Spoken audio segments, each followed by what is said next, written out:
వరద కాలువ నింపొచ్చు, ఎస్ఆర్ఎస్పి నింపొచ్చు, సింగూరు, మల్లన్న సాగరు, మన నిజాం సాగర్ 18 లక్షల ఎకరాలు స్థిరీకరించవచ్చు, 18 లక్షల ఎకరాలకు నీళ్లు ఇవ్వచ్చు. లేనిదల్లా రాజకీయ సంకల్పం, రాజకీయంగా కేసీఆర్ గారిని బదనాం చేయడం అనే ఒకే ఒక్క ఉద్దేశంతో ఈ పంపులు నడపడం లేదు. నిర్మాణాత్మక ప్రతిపక్షంగా ఇవాళ మేము ఇక్కడికి వచ్చి ఒక మాట చెప్తా ఉన్నాం. స్పష్టంగా ఇక్కడ నీళ్లు మీ కళ్ళ ముందుంటే, పంపు చేసే కెపాసిటీ ఉంటే, బ్రహ్మాండంగా పంప్ హౌజ్లన్నీ రెడీగా ఉంటే నిర్ణయం ఎందుకు తీసుకుంటలేరు? మీరు చేస్తారా? పంప్ హౌజ్ చాలు చేస్తారా, చెయ్యరా? తేల్చి చెప్పండి. నేను ముందు చెప్పినట్టుగా కమిషన్ల కక్కుర్తి కోసం ఎక్కువ ప్రాజెక్ట్ కాస్ట్ అయితే ఎక్కువ పైసలు వస్తేనే దురుద్దేశంతో ముందుకు పోయి ఆ భారం మొత్తం కూడా తెలంగాణ ప్రజానీకం మీద మోపి ఈ రోజు ఏదో పోయి ఆడిపోయి మాట్లాడుతుంటే క్షమాపణ చెప్పాలి.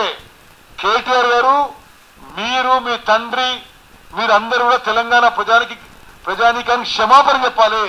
మరి తప్పు చేసి మీరు ఆడిపోయి ఏడో గోదావరి వరద ఉంది, ఇప్పుడు అందరికి తెలుసు. ఆ గోదావరి వరద వాళ్ళ వల్ల వస్తలేదు నీళ్లు. ఆ నీళ్లు చూపెట్టి ఈ నీళ్లు అంటే మరి దానికి కట్టిన మేడిగడ్డ బ్యారేజ్ మీ వల్లే కూలిపోయింది కదా.